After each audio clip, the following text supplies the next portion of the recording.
오늘은 내년도 시장을 조망하는 시간인데요. 주제어부터 전해드려야 될 것 같아요. 전 내년도 시장이 쉽지 않을 거라고 생각을 하고 있고요. 우리는 이 험난한 경로에서 이제 돈을 벌어야 될 겁니다. 내년도의 슬로건은 시장이 어려워지면 투자자는 현명해져야 된다라는 이야기로 시작을 하고 싶은데요.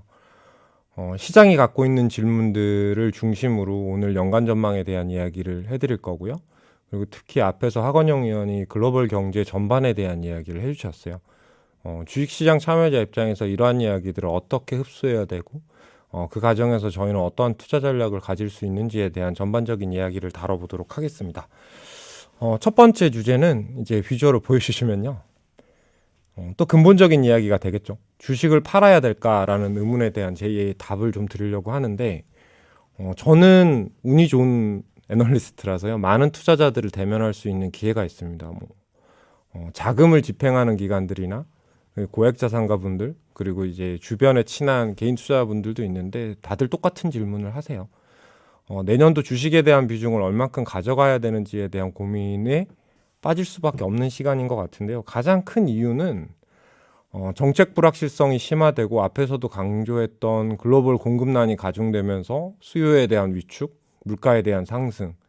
그래서 금리 인상이 빨라져 버리면 어떡하지? 그럼 주식 다 팔아야 되는 거 아닌가라는 생각의 이면에는 저는 저 차트에 답이 있다고 생각해요. 너무 빠르게 올라와 버린 주가, 이익, 경제 복원의 속도에 대한 반작용에 대한 심리일 것 같습니다. 그래서 지금 회자되는 우려들이 되게 크게 이제 우리의 불안 심리를 확대하고 있는 것들인데요. 과거에서 우리가 한번 답을 찾아보려고 해요. 보시는 차트가 되게 복잡하게 보이시겠지만 이 세 가지 차트의 공통점은 큰 위기를 겪고 주가가 반등했을 때 나타나는 일들인데 보통 위기의 정점에서 주가의 저점이 만들어지고요. 그리고 그 이후에 1년여의 시간 동안 주식시장은 강한 반등을 보이고 다 똑같이 이제 지금 차트에 보시는 것처럼 주식시장이나 금융시장이 흔들리는 일들이 반복돼요. 근데 이유는 다 비슷합니다. 경제가 회복되면서 나타나는 마찰적인 반작용이에요. 아까 서두에서 말씀드렸던 것처럼 그간 올라버린 주식에 대한 기술적 부담감이 있을 거고요. 그리고 통화정책 정상화에 대한 부담감들이 이제 금리 인상과 신용의 위험으로 확대되면서 나타나는 일들인데 제가 한번 여쭙고 싶은데 가운데 그림을 보시면 미국발 금융위기 이후에 딱 이만큼의 시간이 지났을 때 미국의 신용등급은 강등됐고 PIGS 사태라고 이야기하는 그리스와 같은 유럽의 주요국들이 디폴트 사태에 빠지는 그런 우려에 처해 있었죠. 그때 주식을 팔았으면 어떨까요? 라는 이야기를 드리고 싶은 거예요. 짧은 관점이 아니라 긴 관점에서 고민을 해봐야 되는데 우리는 그때 지난 역사의 경험들을 사이클에 놓고 비교를 하게 됩니다. 그래서 보시는 그림은 뭐냐면 올해 저희가 주장하고 있는 사이클은 회색이 아니라 하늘색 음영을 지나는 구간입니다. 근데 제가 밑에 친절하게 빨간색 박스를 쳐놨어요. 과연 경기가 정점을 확인하고 미드레이트 사이클에 들어섰을 때 주식시장의 수익률은 마이너스냐라는 거죠. 그렇지 않다라는 겁니다. 시장이 예상했던 것보다 변동성의 높이는 낮아지고 기대 수익률은 낮아지지만 여전히 주식시장에서는 기회가 존재합니다. 그래서 오늘 저는 이렇게 긴 사이클에서 하늘색의 음영에 있는 구간을 우리가 내년에 지나가야 된다라고 생각을 하고 그 구간에서 주식시장은 여전히 매력적인 기회를 찾을 수 있는 구간이 나올 거라고 보고요. 작년과 지난해와 같이 모두가 좋고 모두가 기쁜 그런 장이 아니라 업종, 자산별 차별화가 나오기 때문에 저희는 작년보다 훨씬 더 공부를 많이 해서 올해 장을 대면하셔야 될 것 같아요. 자, 그러면 내년도에 우리가 겪어야 될 경제 금융시장은 어떠한 환경이 될지를 설명드릴 텐데 오늘은 앞에서 강조드렸던 이 공급망 붕괴가 정말 중요한 이야기라는 걸 강조드리고 싶어요. 그래서 이 경로가 앞으로 어떻게 될지가 되게 중요한데 차트를 보여주시면 지금 공급 교란이 어느 정도로 심각한지에 대한 이야기를 네 가지 차트로 담았고 이 네 가지 차트의 순서는 제조업이 생산해서 출하해서 유통되는 과정에 있는 차트들이에요. 좌측 상단에 있는 에너지 가격이 그린플레이션이라는 이름으로 4-5배가 올라와 있는 상황이고 반도체를 비롯한 갖가지 중간재들이 아직도 공급난의 문제를 해소하지 못했고요. 제조 공정 이후에는 아래 보시는 것처럼 물류 가격이 4-5배가 올라오고 그리고 지금과 같은 고용난은 조금 특이한 그림이죠. 경기가 안 좋아서 사람을 안 뽑는 게 아니라 기업이 계속해서 사람을 뽑는 구직 활동을 늘려감에도 구인 활동을 늘려감에도 불구하고 구직자가 줄어들고 있는 그림이죠. 그게 뭐죠? 구인 구직의 비율이 저렇게 상승하고 있는 거죠. 경제 참가율이 줄어들고 있는 겁니다. 그러면 저걸 후행하는 데이터가 뭘까요? 임금이죠. 지금 기업은 생산의 전 과정에서 공급의 부족과 원가의 상승 부담을 겪고 있는 것들이에요. 이게 우리가 내년에 겪어야 될 가장 큰 우려일 텐데 저는 그냥 심플하게 말씀드리고 싶어요. 이게 왜 나타났냐. 근데 많은 언론들이나 경제를 보는 사람들이 비슷한 이야기를 해요.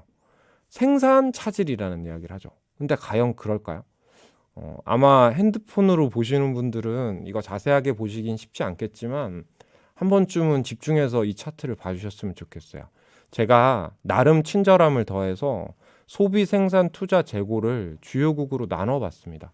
코로나 이전의 시점을 100으로 잡았고요. 현재의 시점의 위치를 숫자까지 적었는데 지금 대부분의 국가들은 코로나 이전의 가동률과 생산의 레벨들을 유지하고 있어요.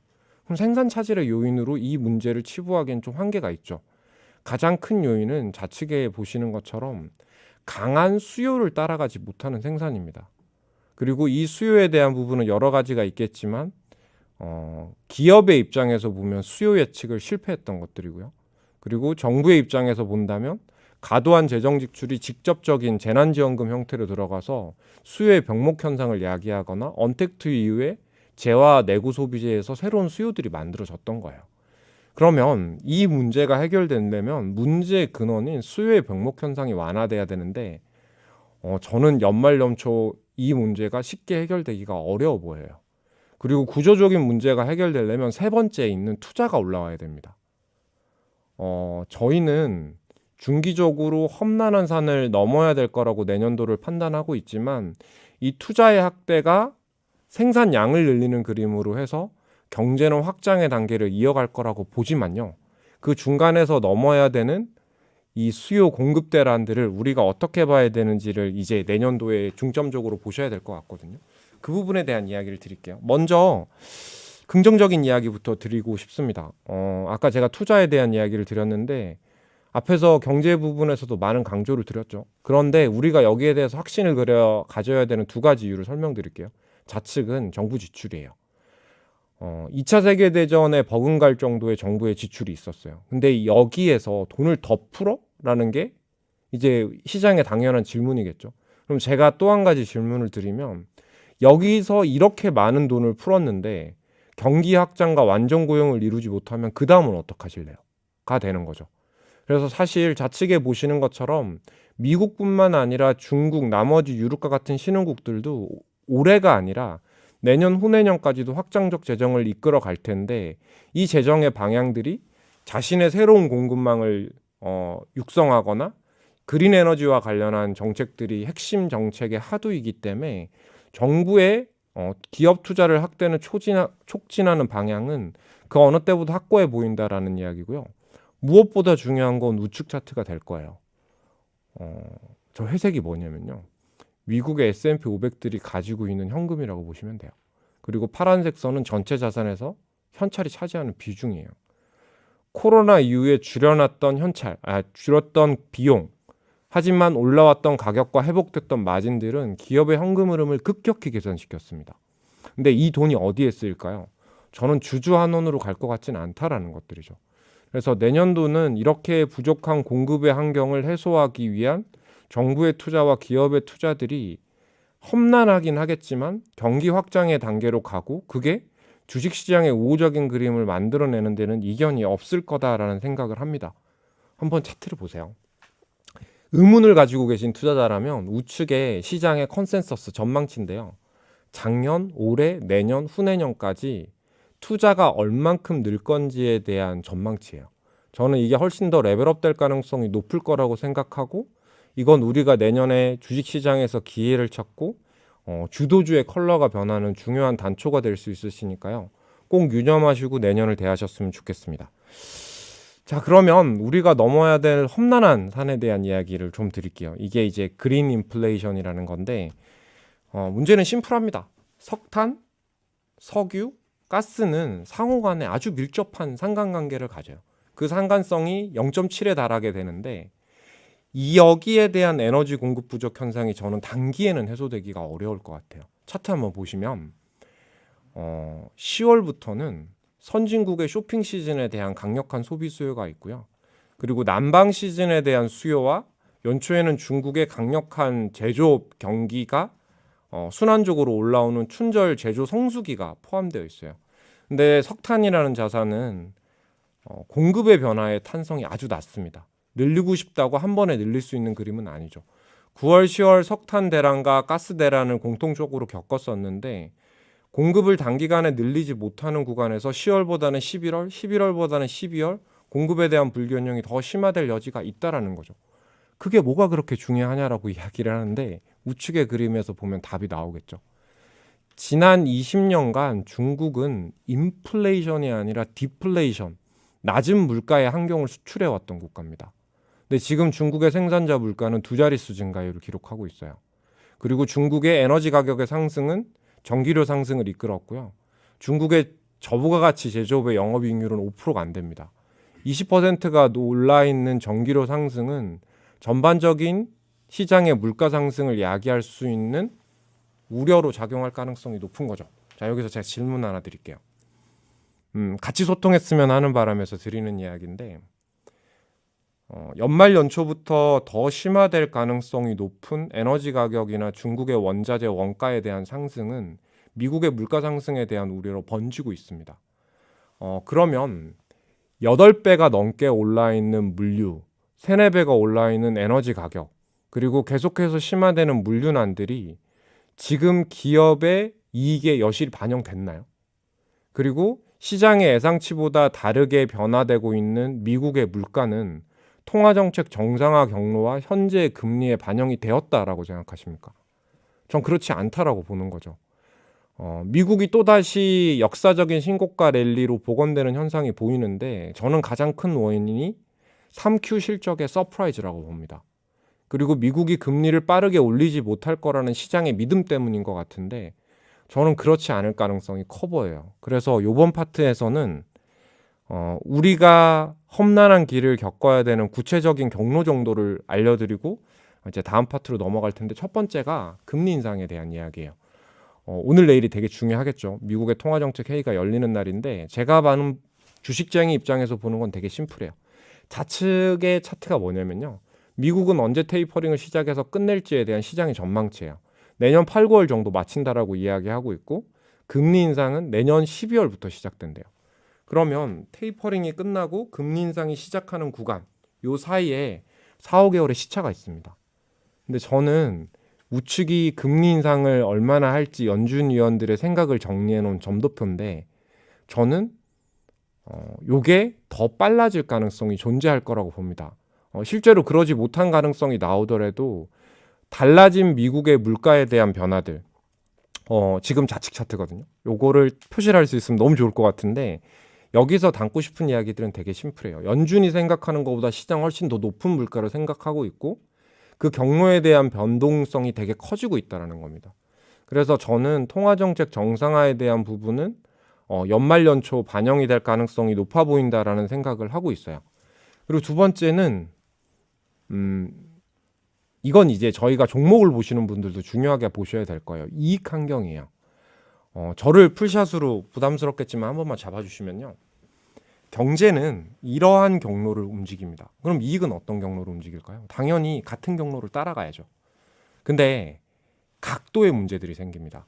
경제가 바닥을 잡고 올라오는 각도보다 이익이 올라오는 탄성이 훨씬 높죠. 왜죠? 경제가 못하는 일을 기업은 할 수 있기 때문입니다. 그게 원가를 관리하는 거예요. 그렇기 때문에 매출액이 10% 늘어도 이익이 20, 30%가 늘 수 있는 소위 전문 용어로 영업 레버리지라는 게 만들어지는 거죠. 그것 때문에 우리는 이렇게 즐거웠던 지난 1년 반을 겪어왔던 거예요. 근데 반대의 일이 벌어집니다. 물가가 올라오는 경기 확장기에 들어서면 경제의 커브보다 이익의 커브가 낮아질 수 있는 가능성이 커지죠. 왜냐? 원가 상승에 대한 부담을 고스란히 맞아야 되기 때문입니다. 그리고 그 구간에서 이익은 다 좋은 게 아니라 드라마틱한 차별화 현상이 보이게 됩니다. 우리는 그걸 유념해서 보셔야 된다는 거예요. 그래서 다음 장에 넘겨보시면 우측 차트를 보면 이미 미국의 3Q 실적이 시작되고 난 다음부터요. 인플레이션에 가장 수혜가 되는 파란색의 원자재의 가격과 인플레이션에 가장 큰 우려를 갖는 제조업의 어닝에 대한 모멘텀이 극명하게 디커플링 되어 있는 거죠. 이건 한국도 마찬가지일 거예요. 그리고 국가에 대한 이야기도 드릴게요. 국가별로 다 다르겠죠. 미국은 사실 인플레이션은 크게 신경 써도 되는 국가가 아니에요. 왜냐, 미국은 제조업의 비중이 전체 경제에서 10%밖에 되지 않고 주식시장도 마찬가지예요. 그러면 타격이 있는 업종들이라는 게 산업재 업종들이나 제조업들인데 우측 차트의 빨간색, 노란색이 그런 산업에 대한 비중이 높은 국가예요. 대한민국은 어디에 속할까요? 저희는 인플레이션에 취약한 구도에 들어서게 돼요. 많은 사람들이 여쭤요. 왜 외국인은 한국이 이렇게 가격이 많이 할인됐는데 안 사냐는 거죠. 제가 심플하게 답변을 드리면 글로벌 펀드 매니저가 돼보시면 알아요. 미국이 통화정책 정상화를 하는 구간에서 심지어는 금리 인상의 속도가 빨라지는 구간에서 신흥국을 오버웨이, 비중을 더 실른다고요? 기회비용이 아주 높은 전략이죠. 그리고 그래서 언더웨이트 전략을 갈 수밖에 없는 거고요. 작게 닫고 있는 신흥국 내에서 인플레이션이 확대되는 구간에서 제조업의 비중이 높은 아시아 국가를 사겠다고요. 저 같으면 이익 모멘텀이 아주 강한 원자재 베이스의 국가들을 살 가능성이 높아 보입니다. 지금 한국을 사지 않거나 신흥국이 선진 대비 약세거나 커머디티 대비 국가 대비해서 제조업이 약한 이유는 여기에 있다라고 봅니다. 그래서 우리는 이러한 험난한 경로들을 다 거쳐야 될 거예요. 되게 어렵죠. 복잡한 이야기입니다. 많은 내용을 추각해서 말씀을 드려도 이 부분도 온전히 다 받아들이기가 혼란스러우실 거예요. 현재의 가격과 비교를 해보면요. 나름의 친절함을 더해서 정리를 간단히 하자면요. 내년도에 대한 그림입니다. 험난하겠지만 확장의 경로를 이어갈 겁니다. 그리고 경기의 확장이 있는 구간에서 시장의 우려보다 변동성은 항상 낮아왔어요. 그리고 그 가운데서 주식 간의 차별화는 심화될 거고 한 가지 험난한 경로의 핵심이라면 지금 물가가 오르는 부분의 원가의 상승 요인 그리고 물가 상승에 따른 통화정책 경로의 변화들이 지금의 자산 가격에 녹아있지 않아서 연말 연초는 생각보다 험난한 과정을 겪어야 될 거다라는 이야기고요. 마지막에 차트가 보이실지 모르겠어요. 빅스라는 지수, 우리가 다 알고 있는 무서운 지수죠. 빅스를 뒤집어 놓으면 뭐랑 똑같냐면요. 경기의 추세랑 비슷합니다. 경제의 확장 구간에서는 우리가 우려하고 있는 만큼 시장의 변동성은 그렇게 크지 않다라는 거예요. 그래서 과도한 포지션을 변화시키기보다는 험난한 시장 내에서 차별화의 우위에 있는 자산들을 선별하는 전략이 무엇보다 중요할 겁니다. 이제 그 이야기를 드릴 거예요. 우리의 특히 저희 글로벌 팀의 자산 배분 전략은 여전히 유사합니다. 인플레이션을 사이에 두고 경기의 확장 경로에서 유망한 자산들을 뽑아서 위험을 관리하는 전략 그리고 성장의 가시를 보는 전략일 텐데요. 알록달록하죠. 이게 뭐냐면 과거 50년에 가까운 기간 동안 좌측에서 보시는 것과 같이 미드레이트 사이클이라는 경기 확장의 정점을 전후로 한 사이클에서 어떤 자산들이 좋았고 그리고 어떠한 주식들이 좋았는지를 정리한 거예요. 그러니까 이런 그림이 나오더라고요. 디플레이션이 아니라 인플레이션이 진행되는 환경 내에서는 주식보다 채권의 수익률이 월등히 높았고 인플레를 진행하는 구간에서 원자재의 가격이 상대적으로 좋았고 금리가 올라온다라고 이야기하지만 상대적으로 높은 일들을 가지고 있는 자산들이 변동성을 제어하고 상대적으로 높은 수익률을 보여왔다라는 겁니다. 그리고 주식의 성장과 가치에 대한 이분법적 논란이 아니라 주식의 명확한 차별화 구간에서 모멘텀과 그리고 물가 상승을 감내할 수 있는 경제적 해자가 있는 기업들 그게 이제 유식한 말로는 퀄리티가 되겠죠. 그리고 희소한 성장 내에서 성장을 가져가는 일부 성장 업종들의 강한 강세 흐름은 연율화해서 저 정도의 수익률을 만들어냈다라는 겁니다. 그래서 우리의 자산 배분의 전략의 핵심은 차별적 성장이 나오는 자산들은 주식에서 여전히 가져가 볼 필요가 있고 인플레 해지 관련한 부분에서는 이제 원자재 가격이 너무 올랐어요. 이 자산을 사자라는 이야기를 드리는 게 아니라 원자재 상승의 수혜가 되는 에너지 업종들이나 금융 업종들, 그리고 여전히 리츠 배당과 같은 이런 자산들이 상대적으로 현재의 변동성을 제어할 수 있는 중요한 수단이 될 것 같다. 그리고 내년도는 당연히 선진 우위일 겁니다. 하지만 이 가운데서 수익률의 1등과 10등을 뽑는 기준은 제가 생각할 때는요, 올라야 될 때 못 올랐던 자산들을 골라내는 것 같거든요. 근데 올라야 될 때 못 올랐던 핵심적인 자산이 전 신흥국인 것 같아요. 원래 일반적인 경기 확장의 경로라면 신흥국은 올해 3, 4월부터 강한 반등으로 돌아서야 되는데 이때 때마침 안 될 놈은 안 되죠. 델타 바이러스가 퍼져버린 거잖아요. 저는 내년도에 그래서 신흥국들의 차별화는 심화될 가능성이 높아 보이는데, 저희가 생각하는 투자의 확장 사이클을 생각하면 그 구간에서 베타가 높은 한국 증시가 앞에서 험난함을 넘어야 되는 1, 2월을 거치고 글로벌 증시를 아웃퍼폼할 수 있는 가능성이 전 충분히 존재한다라고 생각을 하고요. 글로벌 경기와 반대의 디커플링을 보였던 중국은 우리의 우려만큼 지금 소화할 수 있는 경기 하방이 얼마 안 남아 있다라고 저는 생각을 해요. 그래서 여기도 2, 3월을 중심으로 정책 기조가 변화될 가능성이 보인다라고 이야기를 하면, 저희는 보통 중국에서 업종에서 기회를 찾는데 마켓에서도 기회가 있을 가능성이 농후해 보인다라고 생각을 해서요. 2등급에 있는 B등급에 있는 신흥국 같은 경우는 차별화와 시점에 대한 이야기에서 역발상적인 접근이 충분히 필요한 가능성이 있다라는 이야기입니다. 마지막이네요. 어찌됐건 제 PT의 핵심은 어떻게 어느 자산에서 돈을 벌어야 되는지를 알려야 되는 것 같아요. 그래서 유망자산을 선별하는 기준들을 조금 설명드리고 싶은데, 첫 번째 시장이 갖는 질문에 이제 그런 거 생각하지 마세요라는 이야기를 드릴 건데, 그게 뭐냐면 제목에도 적혀 있죠. 내년도는 성장주가 될까요? 가치주가 될까요? 라는 질문이죠. 그래서 제가 밑에 보라색으로 의미 없는 논쟁이라고 했죠. 왜 그런지를 말씀드리면 그럴만해요. 제일 아래 그림이 보이시는지 모르겠는데, 제일 아래 그림이 민간과 성장, 가치와 성장 간의 수익률의 차이를 그려놓은 거예요. 근데 이렇게 움직였던 글로벌의 지난 역사에서 이 변동성이 두세 배가 넓어진 거죠. 왜 이럴까요? 돈이 많이 풀려서? 그런 이유가 아니에요. 가장 큰 이유는 잘 생각해 보십시오. 첫 번째는 이익 모멘텀이에요. 코로나가 확산될 때 민감주나 가치주의 이익 모멘텀은 급격히 꺾였죠. 근데 언택트 수요가 만들어지기 시작하면서 가치 경기 하락 구간에서 꺾여야 될 성장주의 모멘텀이 높아진 거예요. 또 반대로 경기가 드라마틱한 회복을 보이면서 민감주들의 이익은 급격히 높아진 것들이죠. 그리고 그 두 가지는 기저효과를 만들어서 극명한 차이를 만들어낸 거예요. 근데 이제 1층과 2층에 있는 차트의 끝을 보세요. 성장주와 민감주의 기저효과나 이익 모멘텀이 이제 붙어 있는 거예요. 그리고 경제에 대한 방향성이나 밸류에이션 모두가 어느 한쪽이 크게 매력적이라는 이야기를 하기가 힘들어요. 지금부터는 새로운 국면의 차별화를 보셔야 되거든요. 근데 저는 이 두 가지만 말씀드리면 될 것 같아요. 내년도 어떤 생각을 하셔야 되냐면요. 작년, 올해와 같은 성장은 없어요. 좌측이 미국의 S&P 500에 상장된 기업들의 매출 성장의 분포를 그려놨어요. 지금 이 내려가는 게 무슨 걸 의미할까요? 성장이 희소해진다라는 겁니다. 그리고 시장의 큰 흐름과 상관없이 우측 차트 보시는 것처럼 업종별 차별화는 지금보다 심화될 수 있어요. 작년에 좋았던 주식을 끝까지 물고 있는 투자자들의 손실이 계속해서 커지는 것처럼 시장과 우리의 수익률은 전혀 딴판이 될 가능성이 높다라는 이야기죠.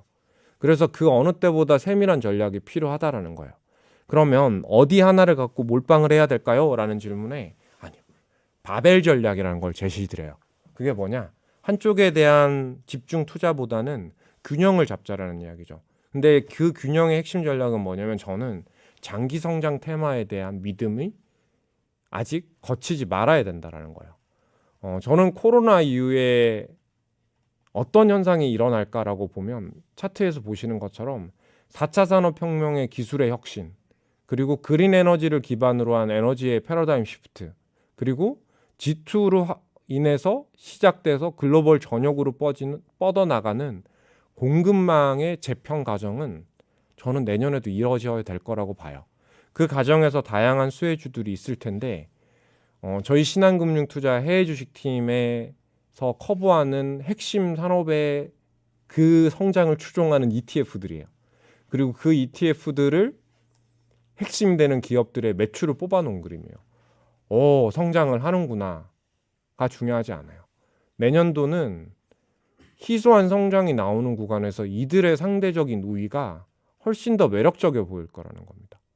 그래서 저희는 여전히 4차 산업혁명을 기반으로 한 산업과 공급망 재편이 만들어서 내년도에 큰 캐펙스 사이클이 나올 거라고 보고 있고, 우리가 누리고 있는 세상이 경험하지 못했던 기술의 침투율이 높아질 거예요. 차를 예를 들면 전기차, 자율주행 이런 산업의 침투율은 작년, 올해보다 내년에 더 빠른 속도로 늘어날 거라고 보고 있고요. 공급망 재편으로 인해서 투자 활동이 다시 늘어날 거라고 보고 있고, 그리고 그린 산업에 관련한 확산 속도는 올해보다 내년이 더 빠를 수밖에 없는 과정이 나올 거라고 보는 거죠. 그걸 주식시장 참여자 입장에서 어떻게 투자해야 되는지가 되게 중요할 거고요. 마지막으로 가치 혹은 민감 이런 컬러에서 본다면 저희가 성장성, 밸류에이션, 퀄리티, 모멘텀 과거에 중요했던 요인들을 다 뜯어보니까 국영제 관점에서는 에너지 금융, 국영제는 아니겠지만 반도체, 자동차 이런 업종들이 되게 매력적인 것 같아요. 이건 국내 증시도 크게 다르지 않아 보입니다. 그래서 저희가 커버하고 있는 산업들, 그리고 그 산업의 핵심이 되는 ETF와 주도 기업들을 이렇게 담아서 말씀을 드렸고요. 마지막으로 저희 지난주 기준의 포트폴리오예요. 저희가 용기를 내고 하고 있는 프로젝트예요. 애널리스트라는 게 가장 힘들 때가 자기 의견이 틀린 것들인데 저희는 시장을 이기는 초과 성과와 더불어서 지속적인 성장과 수익을 창출해야 되는 자산 배분형 주식 전략을 내고 있고요. 그 가운데서 저희가 종목과 ETF를 기반으로 아까 말씀드렸던 로직들을 담아가고, 그리고 이 기업들이 인한 시장의 변화들을 매일매일 데일리와 위클리, 먼슬리를 통해서 말씀을 드리고 있잖아요. 그래서 이 부분에 대한 이야기들이 힘든 시장에서 조금 더 주목받았으면 좋겠다라는 것들이고요. 저희가 어떤 큰 해답을 내릴 수 있는 신의 단계에 있는 사람들은 아니겠지만 글로벌 투자와 국내 투자를 하시는 모든 분들에게 같이 고민을 나누고 시장에 대한 의견들을 서로 나눠볼 수 있는 그런 자료를 중심으로 저희가 팀을 이끌어가고 있으니까요.